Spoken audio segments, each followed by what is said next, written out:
Bonsoir. Les filets de la police se resserrent ce soir autour des assassins présumés de Chapour Bakhtiar. Après l'appel à témoins diffusé le week-end dernier, de nouveaux témoignages permettent d'affirmer que les deux hommes étaient toujours en France dimanche. Ils ont été reconnus formellement à Valence par plusieurs personnes. Un autre événement les désigne comme les principaux suspects. Leurs passeports et des vêtements tachés de sang ont été retrouvés dans le bois de Boulogne. Depuis mardi dernier, les deux Iraniens ont donc entamé une cavale dont on connaît maintenant certaines étapes. Mais les enquêteurs affirment qu'ils sont toujours en France ce soir. Caroline Sins. Mardi dernier à Suresnes, 3 Iraniens sortent du domicile de Chapour Bakhtiar à qui ils viennent de rendre visite. Boyar Ahmadi vient reprendre leur passeport laissé au CRS.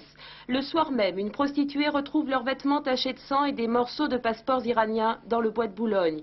Les Iraniens se sont donc changés juste après dans le bois tout près de Suresnes. La prostituée n'a averti la police qu'hier. Pourquoi avoir attendu si longtemps? Pour fuir, les 3 hommes se sont certainement séparés à ce moment-là. Le lendemain, mercredi, Vakil Irad et Azadi Mohamad se présente à 8 h au poste frontière franco-suisse de Tonnex-Valar. La police suisse les refoule, leur visa d'entrée n'est pas valable. À 13h30, la police genevoise les remet à la police française qui vérifie leurs papiers. Leur passeport turc et leur visa français sont en règle. Les 2 suspects sont relâchés à 15 h, heure à laquelle le crime n'est toujours pas découvert. Vers 23 h ce soir-là, un taxi les conduit d'Annecy à Salanches, en Haute-Savoie. Le lendemain, jeudi, la police découvre le meurtre de Chapour Bakhtiar et fait surveiller toutes les frontières et les vols à destination de Téhéran. Le soir même, les 2 hommes se trouvent à Valence dans la Drôme. Ils y séjournent jusqu'à dimanche midi dans 3 hôtels différents. Ils se sont fait raser la moustache. Ils n'ont donc pas pu quitter la France alors qu'ils bénéficiaient de 36 heures d'avance sur la police. Depuis, la brigade criminelle semble avoir perdu la trace des 2 Iraniens. Ce soir, les témoignages abondent, notamment de Nice et ses environs. Ils sont en train d'être vérifiés. Les 2 suspects sont-ils déjà passés à l'étranger ou sont-ils encore en France? La police retient cette dernière hypothèse. Le 3e Iranien recherché, Boyar Ahmadi, a disparu. Selon le ministère de l'Intérieur, il a pris un autre chemin. Qu'on parle de marchandage ou de négociation, jamais le dossier des otages n'aura avancé aussi vite en quelques jours. Nouvelle concession aujourd'hui des 2 côtés. Ce matin, le Hezbollah s'est dit prêt à négocier sur le sort de 2 soldats israéliens qu'il détient. Réponse sous forme d'une rumeur insistante en Israël. Le Cheikh Obed, un dignitaire chiite, pourrait être libéré samedi. Pour le moment, le gouvernement israélien dément. Jean-Paul Géroard. C'est à moi de combler le fossé. Pérez de Cuellar résumait ainsi ce matin la tâche qu'il attend pour trouver un terrain d'entente entre les différents acteurs de la négociation sur les otages.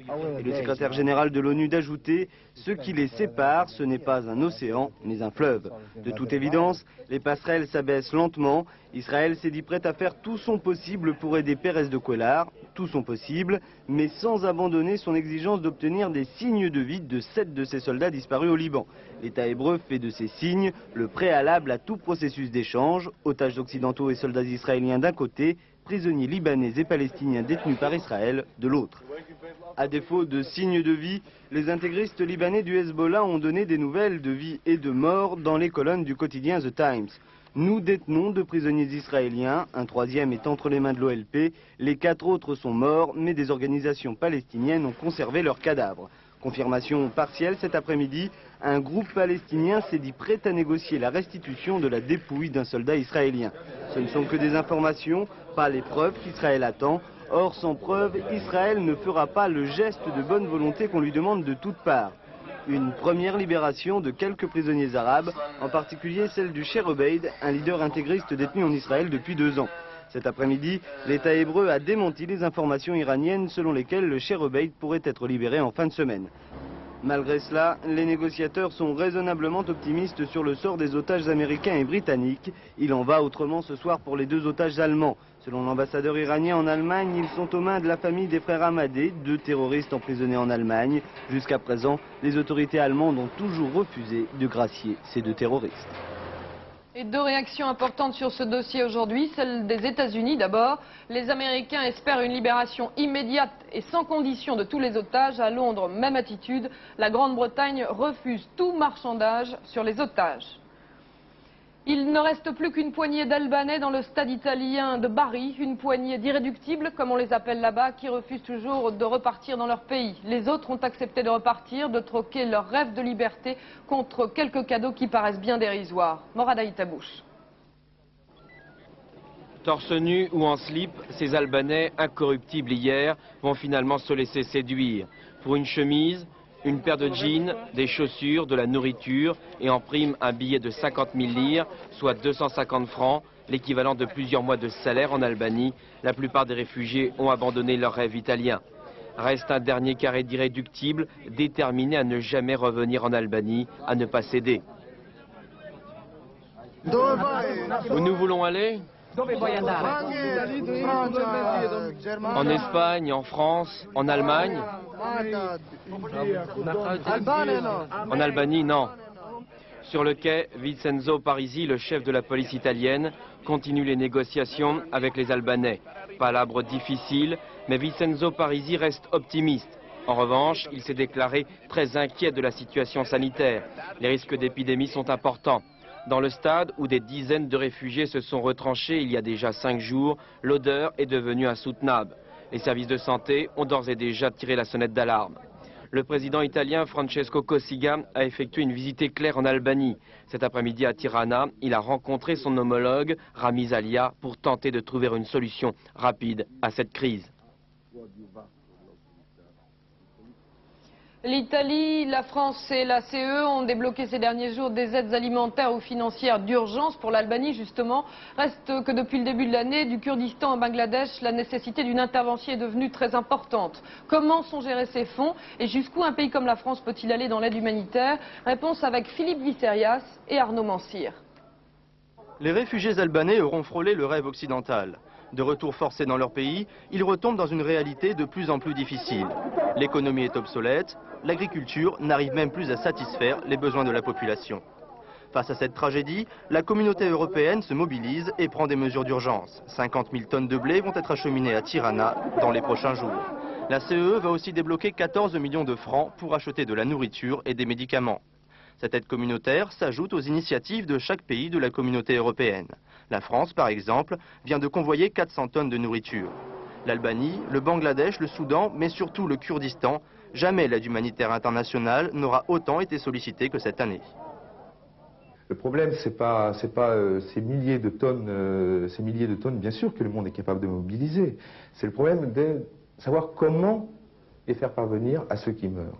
C'est le problème de l'accès aux victimes plus qu'une quantité de secours. Les vivres acheminés par la France en Albanie seront distribués directement par les membres de l'ambassade à Tirana. Si la France participe pour 25% dans l'aide alimentaire de la communauté européenne, elle possède elle aussi ses propres structures. Le fonds d'aide humanitaire français s'élève à 300 millions de francs cette année, une somme souvent jugée dérisoire face à l'étendue des besoins. Pour ne pas oublier l'histoire, les Allemands ont rendu hommage aujourd'hui aux 80 personnes mortes au pied du mur de Berlin. Le mur de Berlin dont il ne reste plus aujourd'hui que quelques vestiges. Le mur de Berlin érigé il y a 30 ans, le 13 août 1961, les premières pierres du mur de la honte étaient posées. Les cérémonies ont commencé dès ce matin. Memona Interman. Contre le refoulement, contre l'oubli de la honte. Voilà pourquoi les autorités allemandes ont voulu déposer ces fleurs aujourd'hui.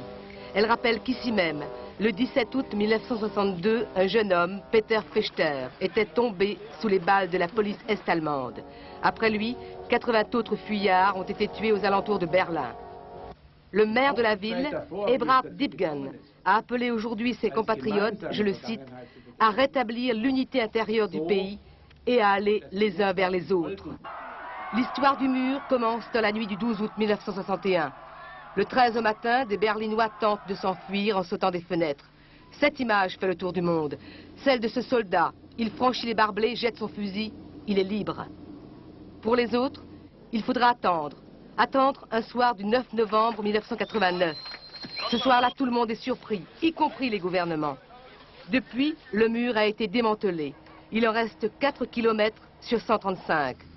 150 mètres de la construction seront conservés. Témoignage pour l'histoire.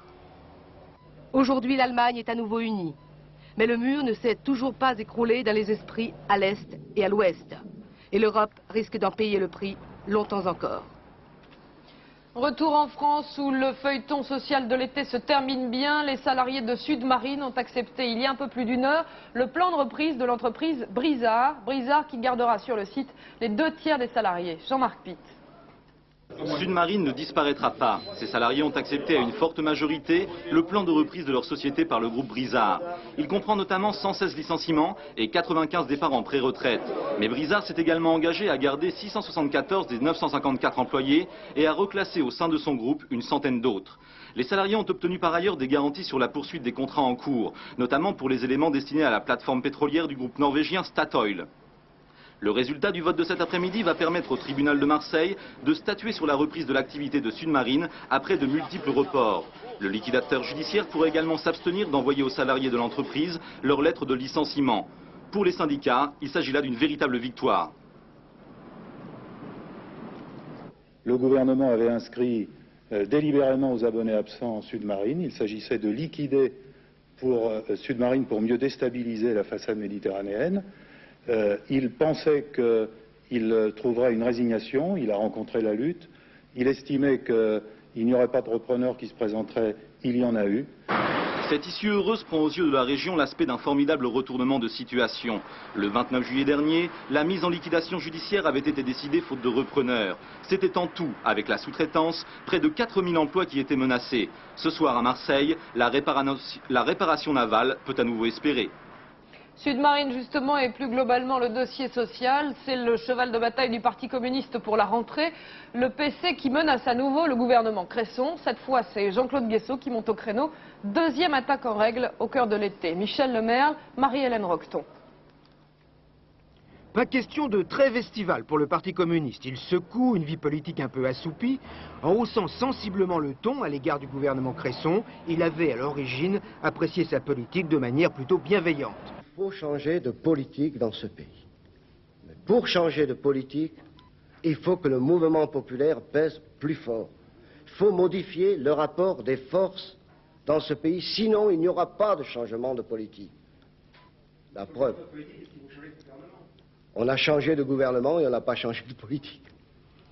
Plusieurs raisons expliquent cet embrasement inattendu, à paraître d'abord comme le relais politique des mécontentements qui s'esquissent sur le terrain social, se poser dès avant la rentrée qui s'annonce difficile, comme le défenseur privilégié des catégories sociales les plus touchées. Et puis surtout, tenter par ce biais de rééquilibrer un peu à gauche le rapport de force en sa faveur avant les échéances électorales. Et les communistes savent bien que plus ces échéances approcheront, plus les critiques deviendront difficiles, sous peine d'y enregistrer eux aussi quelques déboires. Alors autant commencer dès à présent et sonner la charge au cœur de l'été.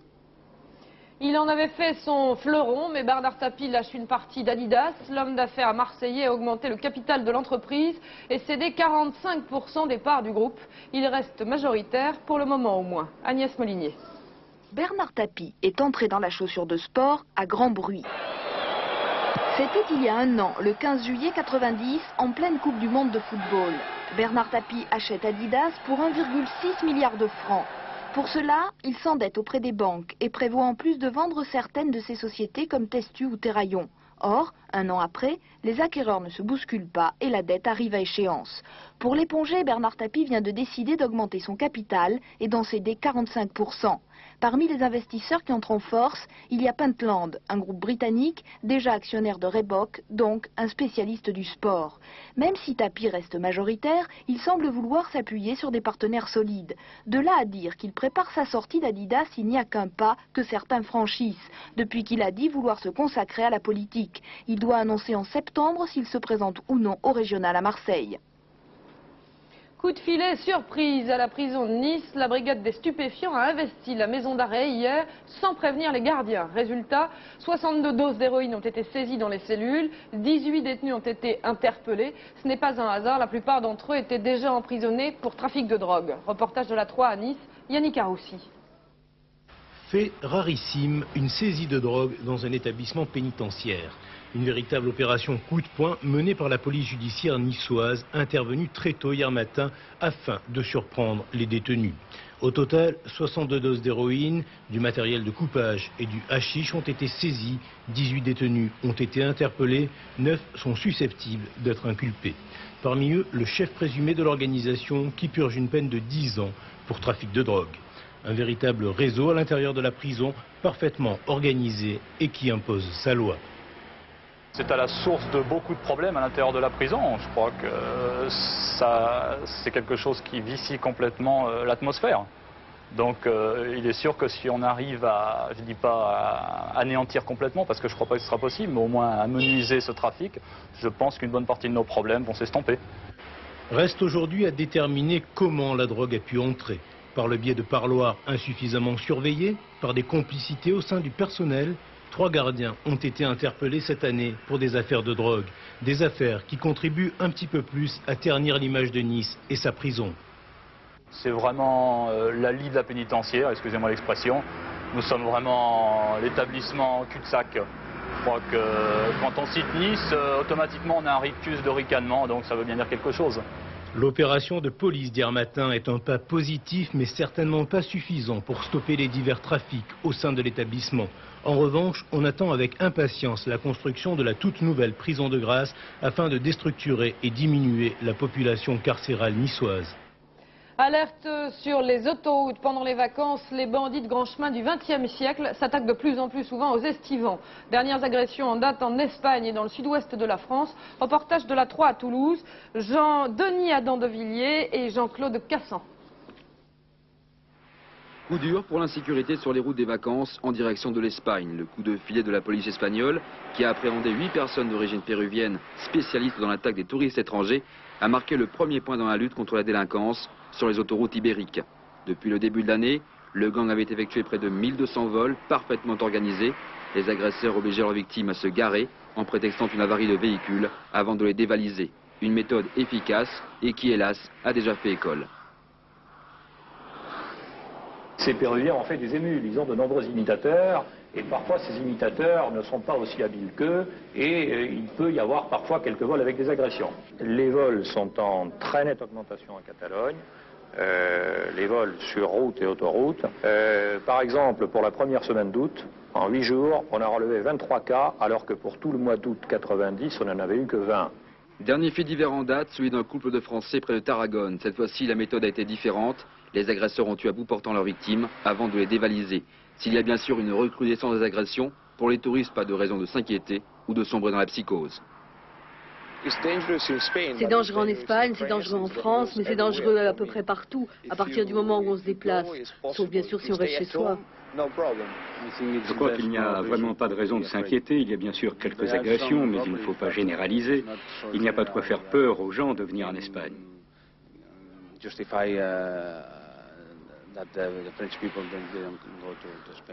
Reste un problème de fond, celui de la contre-publicité pour l'Espagne et ses routes, quelques jours avant le 15 août, mais surtout à moins d'1 an des JO de Barcelone. Tout de suite, les autres faits marquants de l'actualité en France, grâce aux images de nos stations régionales. Le commentaire est de Thierry Stampfler. Obsèques demain des 5 victimes de Belleuil. Une chapelle ardente a été mise en place aujourd'hui en leur mémoire dans l'église de Vallers-Arambert dans le Nord. Un couple et 3 enfants avaient été assassinés le 5 août dernier à la suite d'un litige concernant la vente d'une voiture. Un jeune homme âgé de 27 ans a avoué ce quintuple meurtre vendredi dernier. Les 89 familles de sans-logis installées sur le quai de la gare à Paris bénéficient d'un sursis de 3 semaines supplémentaires pour évacuer les lieux. Ainsi en a décidé le tribunal des référés cet après-midi. Le préfet de région a promis le relogement définitif de toutes les familles. De son côté, la mairie de Paris maintient sa décision sur le fond de ne pas reloger des squatters coupables d'une violation du domaine public. Fin de citation. Le 24 juillet dernier, le tribunal de Carcassonne condamnait 17 parachutistes à des peines de 6 à 12 mois de prison avec sursis. 9 mois plus tôt, ce groupe de militaires avait mené une expédition punitive dans un quartier d'immigrés. Les parachutistes ont décidé de faire appel des peines de 5 ans de privation de droits civiques qui leur ont été infligées. D'autre part, l'une des 5 victimes a décidé elle aussi de faire appel. Le parquet et les associations de lutte contre le racisme ont pris la même décision. C'est la cour d'appel de Montpellier qui devra statuer sur ces différents appels. Depuis la destruction au bulldozer il y a 2 ans de son lieu de prière, la communauté musulmane de Charvieux-Chavagneux, dans l'Isère, utilise ce bâtiment en préfabriqué. Le maire RPR de la ville, qui a bénéficié d'un non-lieu pour la destruction du précédent lieu de prière, demande cette fois à la communauté de quitter le préfabriqué avant la fin du mois d'août. Les musulmans de la commune revendiquent eux quelques semaines supplémentaires, le temps de finir les travaux dans un nouveau local actuellement en construction. Événement aux eaux de Soyaux près d'Angoulême avec la naissance hier de cette panthère noire. Généralement, ces animaux ne survivent pas en captivité car les bébés sont immédiatement abandonnés par leur mère. Les gardiens du zoo espèrent sauver le bébé panthère qui doit être transporté dans une réserve zaïroise d'ici à 3 mois. La Paname, c'est fini. Les grands avions bleus et blancs ne traverseront plus l'Atlantique. Une partie de la compagnie américaine a été rachetée par Delta. C'est tout un symbole qui s'évanouit pour un peu plus d'1 milliard de dollars. Jacques Garnier. La page se tourne avec bien des larmes. Paname, le porte-drapeau des transporteurs aériens américains. Paname, le pionnier depuis 1927 avec ses fameux hydravions Clipper, ses Stratocruisers à 2 ponts, ses 707, ses Jumbo et ses Airbus. Paname a succombé face à d'énormes difficultés financières accumulées depuis ces dernières années. Le repreneur, c'est Delta Airlines. Pour 416 millions de dollars, la 3e compagnie américaine s'offre les lignes sur l'Europe et l'Asie, la navette New York-Washington-Boston et la flotte de Paname. Delta va prendre en charge également les 669 millions de dollars de dette de la Panaméricaine et débourser 305 millions de dollars pour restructurer une nouvelle société. Au total, 8,3 milliards de francs. La compagnie Delta Airlines a une réputation solide. Sur le plan financier, je crois qu'on est sérieux. Le fait aussi que Delta, dès le début, a dit qu'il pouvait embaucher du personnel de Pan American. On ne pourra pas prendre tout le personnel, mais nous envisageons aujourd'hui de prendre environ 600 employés. Je crois que c'est quelque chose qui est assez intéressant et qui prouve que Delta est sérieuse. Du coup, Delta devient l'un des géants du transport aérien mondial alors que Paname tentera de survivre en desservant seulement l'Amérique latine. Delta a gagné la partie face à ses 3 rivaux, United, TWA et American Airlines. Pour avoir voulu vivre sur sa réputation et n'avoir su réagir ni à la dérégulation instaurée en 1978, ni au choc pétrolier, Paname rentre tristement dans le rang pour gestion déplorable. Adieu aux Clipper. Coup de théâtre il y a quelques minutes au championnat du monde de cyclisme à Stuttgart. La championne française Jeannie Longo exclue de l'équipe de France pour des raisons techniques. Jeannie Longo vient de menacer de changer de nationalité pour les Jeux Olympiques de Barcelone en 1992. Elle demande ce soir l'arbitrage du ministre des Sports, Dominique Bredin. La composition de l'équipe de France maintenant pour le match Pologne-France de demain. Seule véritable nouveauté, l'arrivée du Parisien Simba qui remplace Cantona blessé. Forte ossature marseillaise, vous le voyez, pour cette équipe de France que l'on devrait retrouver dans 15 jours en Tchécoslovaquie si elle se comporte bien. Mel Brooks ne craint pas le cumul des mandats pour son dernier film Chienne de vie. Il est à la fois producteur, réalisateur, co-scénariste et interprète. Personne ne s'en plaindra, c'est une réussite. Le film sort demain dans les salles. Dans cette comédie, l'auteur de La folle histoire du monde prouve que l'on peut rire de tout, même de la misère, à condition de le faire avec élégance et tendresse. Michel Vial a rencontré Mel Brooks ce matin à Paris. Goddard Bolt est un promoteur milliardaire, cupide et insensible qui vient de racheter une grande partie des quartiers pauvres de Los Angeles pour y construire un vaste complexe immobilier. Gentlemen, the ultimate achievement of my life. Bolt Center. Mais l'un de ses rivaux vise le même objectif et lui lance un défi destiné à les départager. Abandonner luxe et confort et vivre pendant 1 mois parmi les déshérités et les clochards. Chienne de vie est une fable douce amère qui offre un regard à la fois ironique et tendre sur la misère, comme si le rire au fond exorcisait l'horreur du monde. If people laugh, then later they will think. But if they don't laugh, they will be bored by politics and by social events. But if people are really, truly entertained, if they laugh, it does something magical. Laughter is very good for you. Laughter is healthy. Avec ce comique vite douloureux parce qu'il est humain, Mel Brooks va même peut-être plus loin qu'un documentaire à cause de la force grinçante de son rire. Bring you to the point of embarrassment and feeling uncomfortable. Then I make you laugh. That's the touch. See, he's watching this. So if Le Tom Brooks, c'est aussi ce mélange de burlesque et de sentimental qui ressemble à la vie et à sa succession drôlatique de bonheur et de malheur. L'argent ne fait pas le bonheur, mais sans lui, pas de bonheur possible, ajoute encore Mel Brooks, qui affirme pleurer 1 heure par jour en fin d'après-midi pour ne pas oublier de rire les 23 heures qui restent.